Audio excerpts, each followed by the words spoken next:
I'm glad that we are able to compete with the Cubs and Red Sox and all those people, but I'm pleased that you came. It's a very special occasion for me. When you're a seminarian, you have many retreats. I was a seminarian for 11 years, and one of my retreat masters was the speaker tonight, and he was kind to me in confession, and he'll be kind to you tonight. So I welcome you to the second in this year's From Crisis to Renewal series in the Church in the 21st Century, the Lonergan Workshop's contribution to this series. Father Les Orsi teaches law at Georgetown University Law School, and he's one of those people who joined the Jesuits at the time when they were still liberally educated. Yes. So I welcome him here, and I know it'll be a great pleasure for you.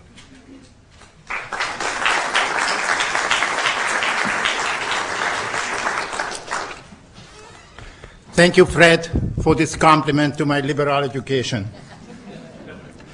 At any rate, it's a great pleasure to be here at Boston College, and of course, I have been here many times, and the first time I was here was in 1967, think of that, and I was teaching at the summer school.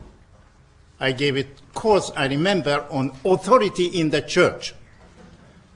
And then, after the course, I had to go down to New York to teach at Fordham University. And the chairman of theology at that time, Bill Leonard, some of you will remember him, looked at me when I was saying goodbye and said, "Tell me, is there one thing in New York that you cannot find in Boston?" But nonetheless, I had to go. So I'm pleased to be here again, as always. And of course, my first words should be in expression of gratitude to the Lonergan Institute for offering me this opportunity to speak about the church, present and future. In the correspondence that we had before this talk with Fred Lawrence, and we went back and forth, we debated the topic. And I suggested something like the future of the church, or the church of the future, saying that in either way, the church is entering into a new age, when it will gradually discover more intensely its internal unity. And out of this discovery, new structures and new procedures will emerge. This is already a hint that so much of what I'm saying is fantasy. But there is no harm in that. And eventually, it may well turn out to be true. So, the title of the talk is The Church in the Third Millennium. But of course, it could have other titles, like 40 years after the Council. Where do we go from here? Well, another title that would give away the topic of the talk is In Praise of Communio. Now you will notice I use the Latin term communio throughout instead of the plain English communion, because I want to impress its specific meaning, which is somewhat more than what we understand through the ordinary English term of communion. This much will unfold during the talk. At any rate, to have such a title or titles is an ambitious enterprise, but not without some foundation. Over the years, I gradually became aware that the church may be indeed at a turning point. And by church here I mean the Latin Western Church. It may be at a major turning point that occurs rarely, perhaps once in a millennium. One such change occurred in the 11th century, around the end of it, beginning with the reign of Gregory VII, when the papacy has assumed an increasing role in the government of the Western Church. I could say also the Western patriarchates, to the point that a highly developed centralized administration emerged, which reached its peak in the 20th century. Parallel with it, the traditional practice of communio diminished to an alarming point. The Eastern churches did not follow suit. It was an evolution in the Western Church. And of course, the result was a growing alienation, apart from any other problems, between the two branches of Christianity. I venture also to say, healing between those two branches will not come unless indeed the Western Church develops in the direction of communio. More of that later. Is it possible, is it probable, that in the beginning of the third millennium, where we are at the very threshold of a new era? I'm asking, is it conceivable? Can it be true that the ecclesiastical culture of the last millennium is coming to an end and a new one is emerging? A new culture, I say, because our faith is not changing. There are indeed signs that the church is at a turning point in history. Karl Rahner, the theologian, stated that through Vatican Council II, the church has become a worldwide church, not only in ambition, but effectively. The bishops at the council came close to representing every part of the planet. The council itself made the concerns of the human family its own, especially in the pastoral constitution on the church.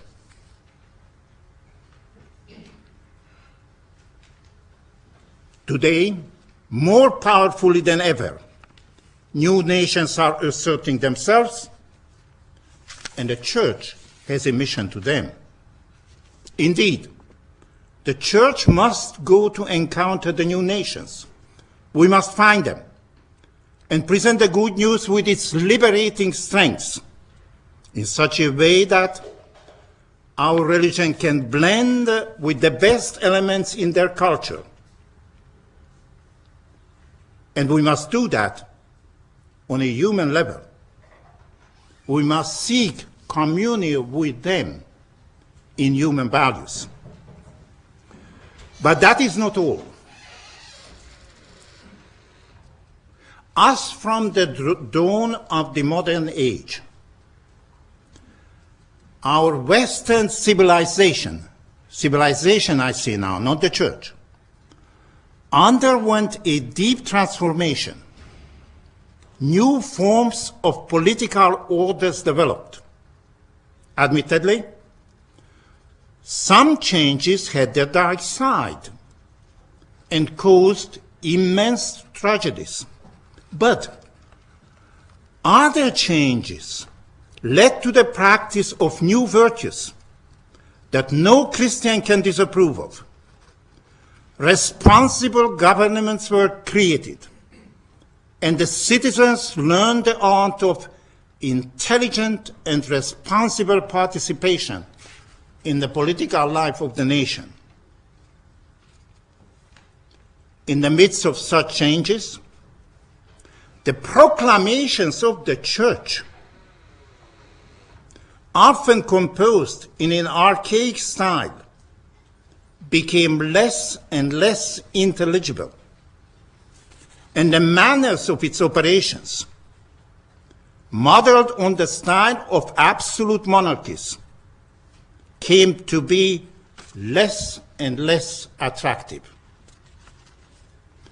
A new approach to evangelization is needed, from the rising of the sun to its setting, from east to west.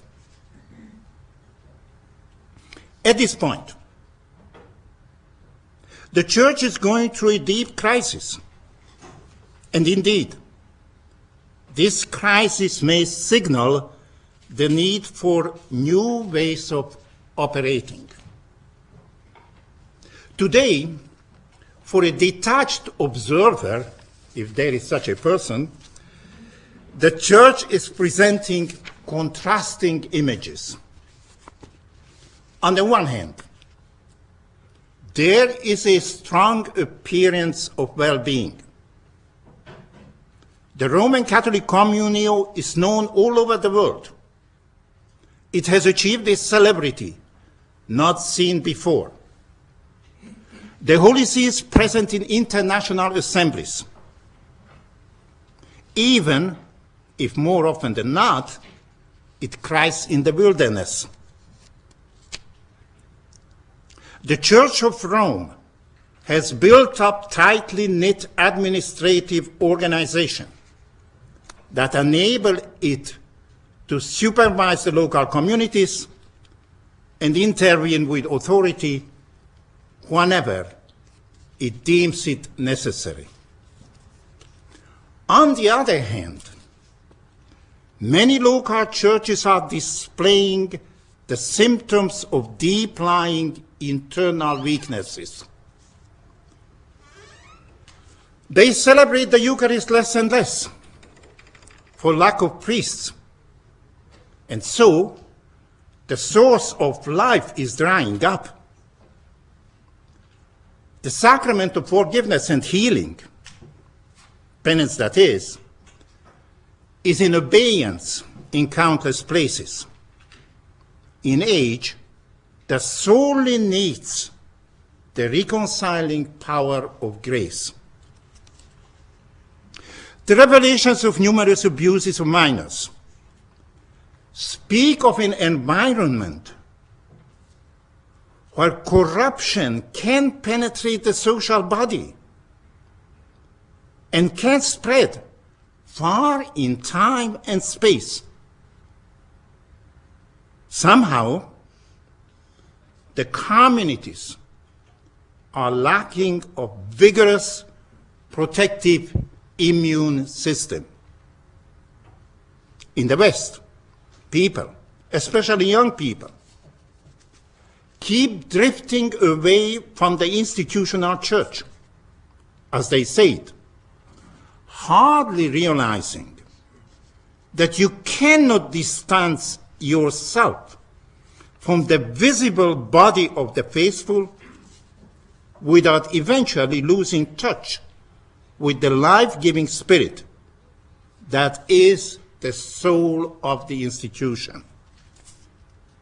You cannot reject the body without rejecting the soul sooner or later. But let us not lose hope. The economy of salvation is not like in ordinary history. For its interpretation, we must turn to the scriptures. And the scriptures tell us that a great crisis in history can be the portent of unheard of graces. the presence of evil can speak of an overflowing grace to come. Did not St. Paul remark that whenever evil abounds, grace abounds even more?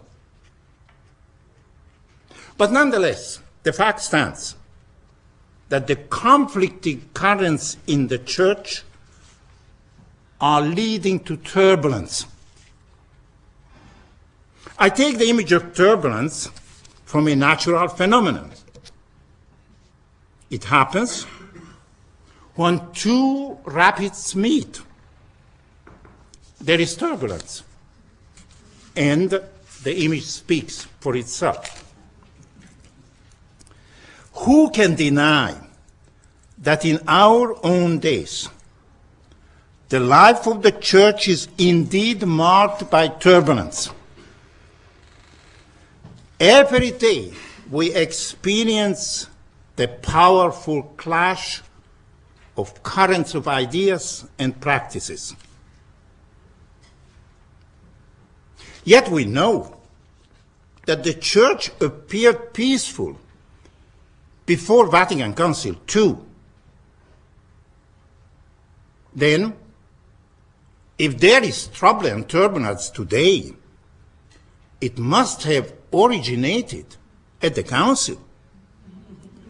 What happened? How did it happen? As I mentioned, in the second millennium, over some 900 years, a practical development has taken place in the church. The Christian community was increasingly perceived as a true hierarchical institution, where divine gifts, except those conferred by the sacraments, were mediated by the Pope, the bishops, and the clergy. Structures and practices, more importantly, mindsets and expectations developed accordingly on both sides, in the hierarchy and in the people. The task of the superiors was to command and to direct.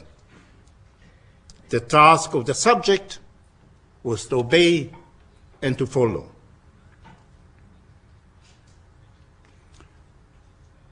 The Second Vatican Council presented a new vision and initiated new practices. It perceived the church as a communio of persons in the intense sense of the term. The Spirit of Christ distributes his gifts directly to individual persons for the welfare of the whole. In the church, really, there is no such thing as an individual gift. Whatever we possess also for the good of the whole. In such community-oriented vision, the task of the hierarchy, Pope, bishops, clergy, was not to, or is not to mediate gifts, but to respect them for the good of the whole. And of course, to coordinate them. That's what ecclesiastical power means.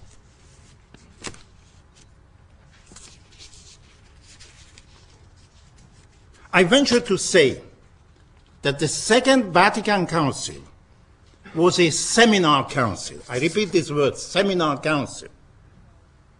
Perhaps much more than any other in history.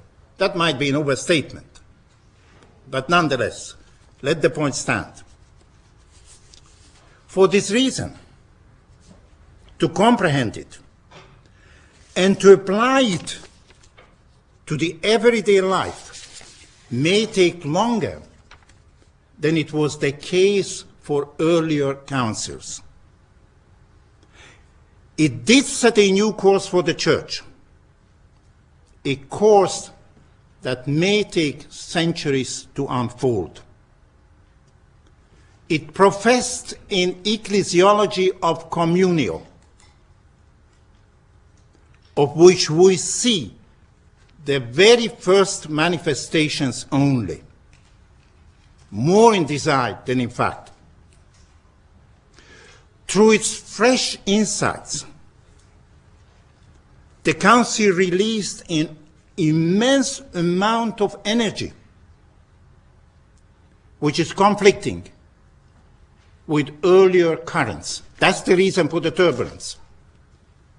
You had two rapids, one that developed over the second millennium and one that was injected by the Council.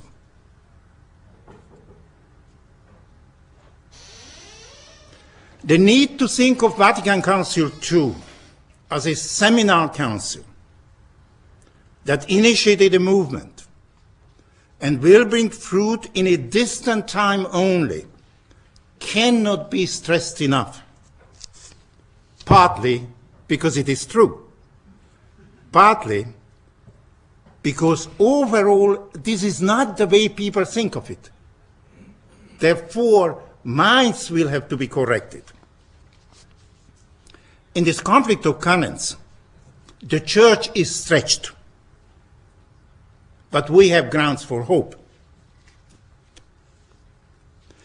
If the impetus of the Council came from the Spirit will grant the needed strengths to the people to cope with the troubles. Let us remember that the Council itself did proclaim that its work pleased the Holy Spirit and the bishops. In Latin, placuit Spiritui Sancto et nobis. But the emphasis is on the Spirit. With so much encouragement, we can read the signs of the times. And the principal sign is emerging at the very center of this turbulence. It is the declaration that the Church is a communio in intense unity before any kind of structures and divisions. It is a unity of persons. It appears that we are entering a new millennium in which the Church will become more and more a communio of persons, not only internally, but also in its external organization and operations. Thus, it will be a sign to our fragmented human family, a powerful sign of the gospel message of peace. It may well take a long time for the faithful to see all the implications of this vision. It might take even longer for all concerned to see the vision translated into practice. It will be given to the future generations, succeeding each other in the coming centuries, to see a new church. But we have the grace of having a glimpse of the beginnings of this process. Let me say a few words about this communio, which is so central here. Although we hear often the expression that we need an ecclesiology of communio, rarely do we get an explanation of this reality. Even those who invoke it turn easily to secular models, which may be useful but not enough. Others, after a brief reference to the doctrine, turn to the issue of its application, be it pastorally, be it canonically, which is of course laudable, but may lack of doctrinal foundation. For correct practice, we need sound theological understanding.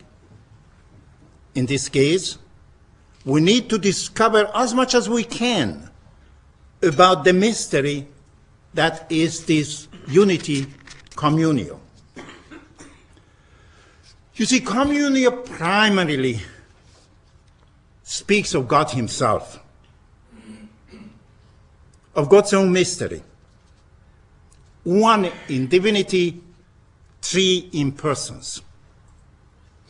Out of this contemplation,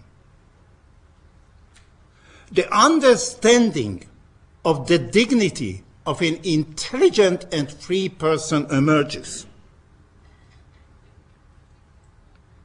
Also, the understanding that no person can exist without being in communio in an intelligent and responsible way with other persons. You can already guess how a dictatorship in the church cannot work. If you accept the doctrine of communio, there must be intelligent and responsible communication all the time. And the prototype of this life of the church is nothing less than the life of God, one in divinity, three in persons. But now, from contemplating heaven, let us come down to earth. How is the church a communion? There is a beautiful description given by a German theologian, Heribert Mühlen. He describes the church as one person in many persons. The one person being the Spirit of Christ. The many persons, the people. The Spirit is undivided, but he imparts his different gifts singularly. Now, just this is more statement. He imparts his different gifts singularly to each person. But you can see immediately there cannot be any good government without taking advantage of these singular gifts in each person. So the first task of the hierarchy is discovery. To look, watch, listen, and discover God's gifts in singular individual persons. This is ultimately the theological meaning of communion. But we are practical people. We want to know what the Church of Communio means in practice. And we want to see the church in action.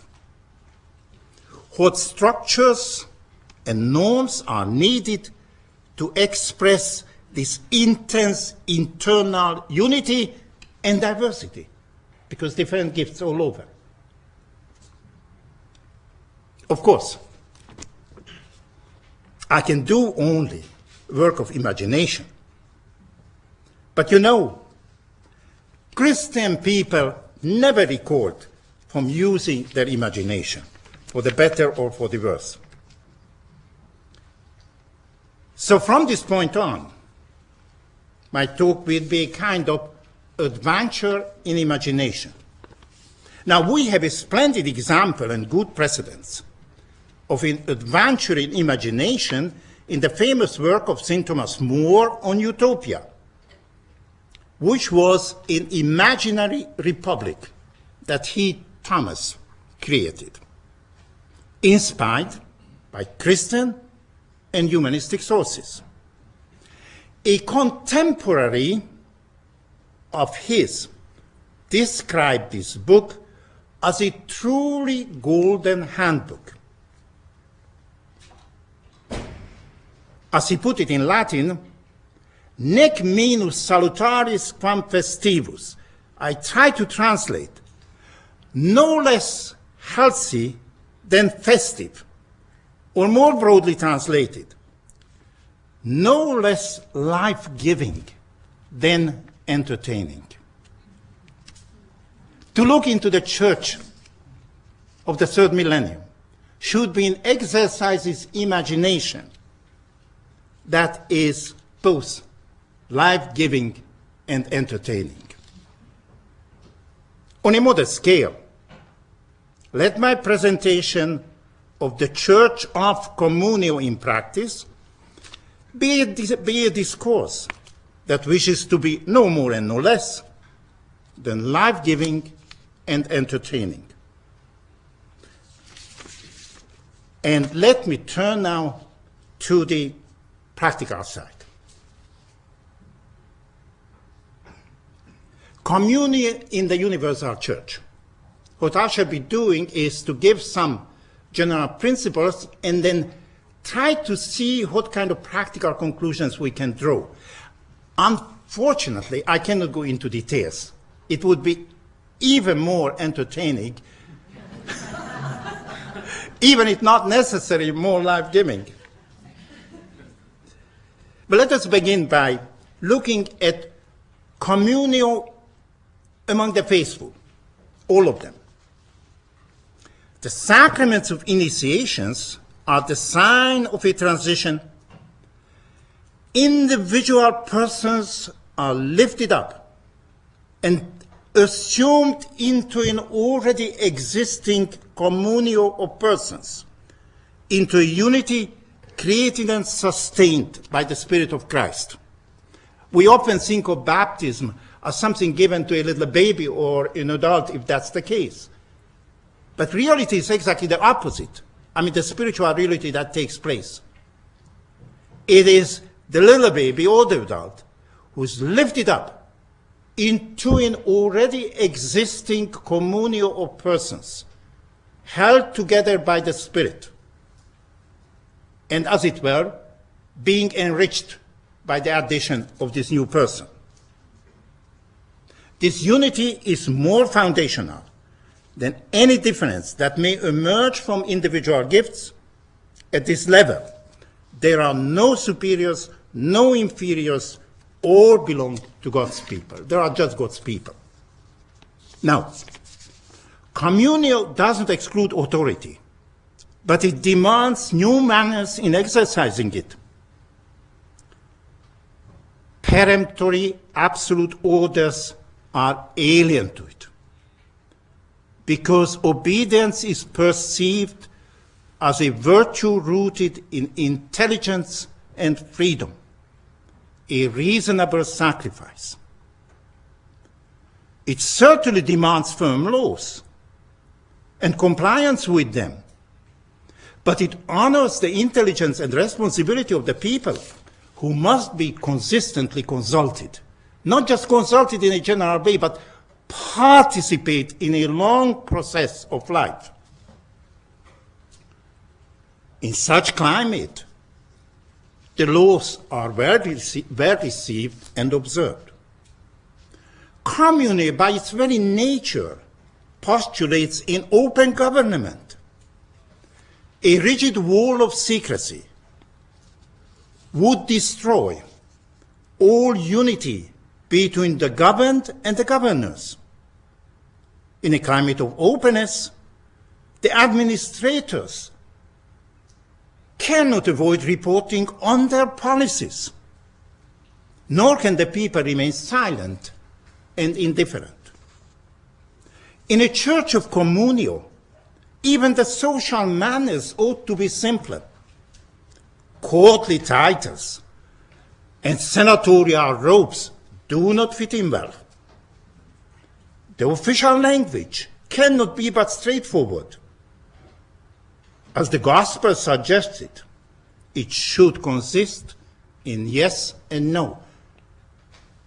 All such things have enormous impact on the daily life of the church.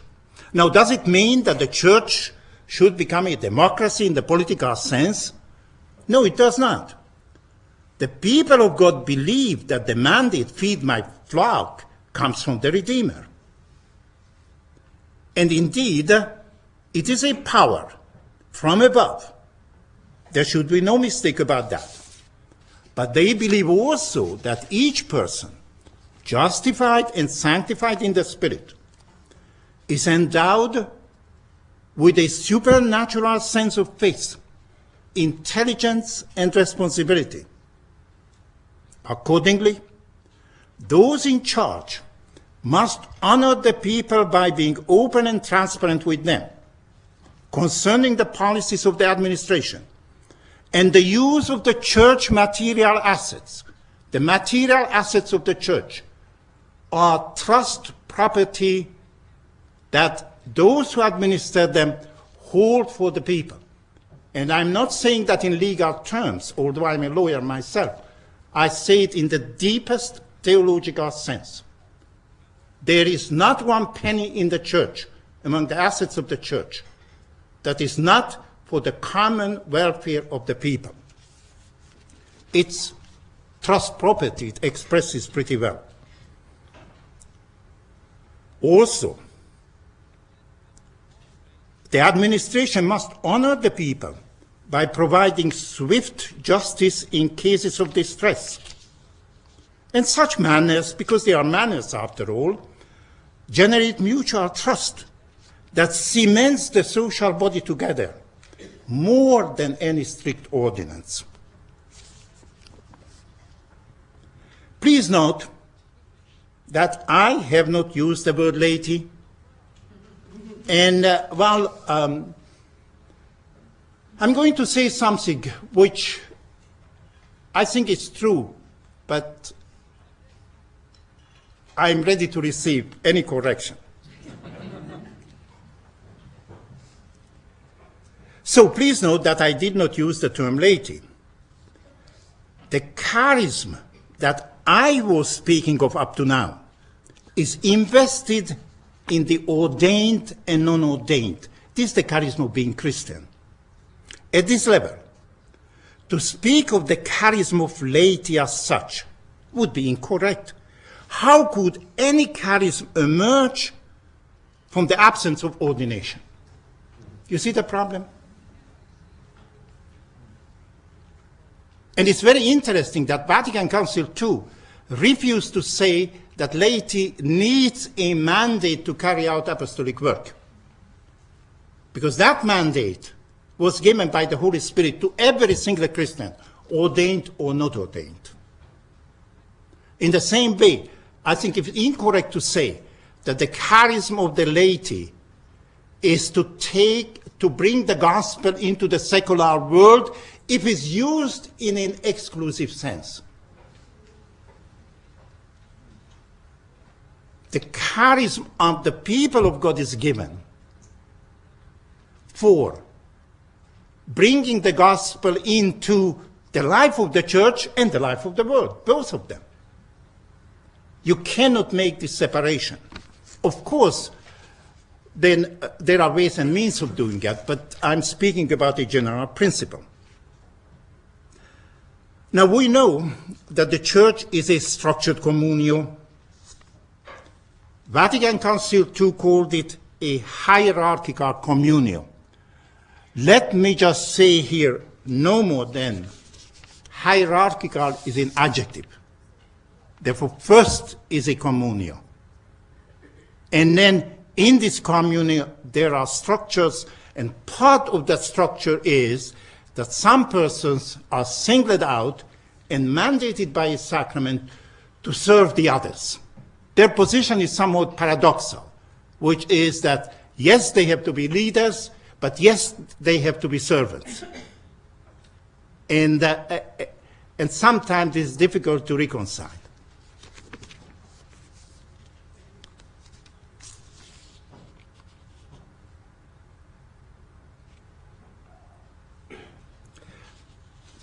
I shall be somewhat brief from what is coming. But again, the consequences could be significant even if I have to formulate it briefly. There ought to be a communion between the bishop and presbyters in a local church. In the invisible world of divine charisma, divine gifts.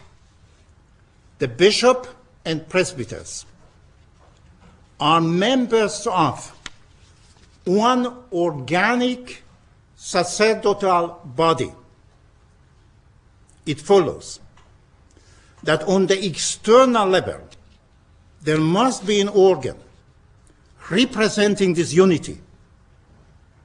There must be an effectively functioning presbyterian, kind of council of priests, presided by the bishop. Our canon law, as it is now, puts the emphasis more on the superior and inferior relationship between the bishop and the priests than on their unity in community. A bishop who does not have this close communio with his priests, but sends out orders for them or just directs them, loses enormous amount of gifts in the diocese because he's not using the intelligence, freedom, and responsibility of his ordered brothers. And indeed, what I'm describing now, in very brief way, was a practice in the early centuries. Then let me mention communio among the bishops, the Bishops' College. And here, Vatican Council II tried to restore an old tradition. Which was that? Whenever the bishops gather in a legitimate way, they are somehow assisted by the Holy Spirit, not to the point of infallibility, not to the point of perfect prudence, but to a sufficient point to guide the faithful. And therefore, bishops' conferences are very important. Let me just mention here something that dawned on me fairly recently. In working on the doctrine and practice of episcopal collegiality in the church today, I discovered that the position represented by Roman officials, including the head of the Congregation for the Doctrine of Faith, Cardinal Ratzinger, is virtually identical with the position that Cardinal Ottaviani represented during Vatican Council II. And Cardinal Ottaviani held a position that actually was not followed by the Council.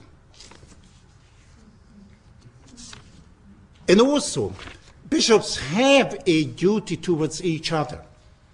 I draw your attention to these recent norms issued by the American bishops. A very simple approach to handle the crisis and to introduce some preventive processes into the dioceses would have been to institute some sort of mutual visitation by bishops in other dioceses so that they could come into a diocese, listen to the people with the bishop and the priest absent, and then listen to the priest with the bishop and people absent, and listen to the bishops, everybody else absent. And I'm certain if such fraternal assistance would have been given, the problems that broke to the surface in the last decade would have been known long ago, and probably remedy could have been taken. Unfortunately, to this day, there is no such institution in the Church. Finally, let me say just a few words about communio and the papacy. And I take my clue here from John Paul II. He wrote in his encyclical Ut Unum Sint, I insistently pray the Holy Spirit to shine his light upon us, enlightening all pastors and theologians of our churches, that we may seek the faults in which this ministry, the papal ministry, may accomplish a service of love recognized by all concerned. This is an immense task which we cannot refuse and which I cannot carry out by myself. We have a beautiful example here, the Pope wanting to learn. This is exactly what he says. Come and help me. Now, we had numerous responses and published articles to this request, and the authors deserve attention, but the most of them, if not all, fail to realize the extent of the problem. They all focus on the office of the Pope and offer various modifications in order to make it more attractive to Christian churches and communities, so as to promote the cause of ecumenism. But the papacy does not exist alone. It is an organic part of the Roman Catholic Church. There is no way of finding forms in which this ministry may accomplish a service of love recognized by all concerned without a radical conversion of the whole Church. This is very important. There is no such thing as changes in the papal ministry alone. The mentality of the whole Church ought to be changed, and the community must assume much more responsibility in caring for the Church. If the papacy ought to change, the community needs to change with it. Reform can be obtained only through coordinated dialectical movements. Now, just to give you an example, what kind of reforms would be possible on that level, let us take one issue, which is the appointment of bishops. And today, it is stated that bishops are appointed by the Pope. And whenever that issue comes up, the Holy See repeats, and correctly, that the Pope is free to exercise his rights. Of course, but he is equally free to use restraint in the use of the same rights. And such restraint can help the development of a church of communion, and that restraint would mean to give a greater role to the people, to the local episcopacy, in appointing bishops. Yes, the Pope has a right to appoint bishops. In the first millennium, he exercised this right mainly in emergencies and necessities. In the second millennium, the right has gradually become ordinary practice. And therefore, to appeal to the right is not correct. Somebody can have a right, but at the same time, prudence may advise not to use a certain right except when there is a specific need for it. Today, the input of the local faithful has been reduced to a bare minimum. They would be able to contribute more, much more, and communion between the Holy See and the people would increase greatly. Well, there are a good number of other points, but I like to make one, and it's this. Whenever the intelligence and freedom or responsibility in freedom of the people at any level is not used, the Church is losing energy. Because the energy is there. There is intelligence, there is freedom. And then there is a danger that when you have a lot of energy and you do not give an outlet, then the energy may go hayward. We all know that.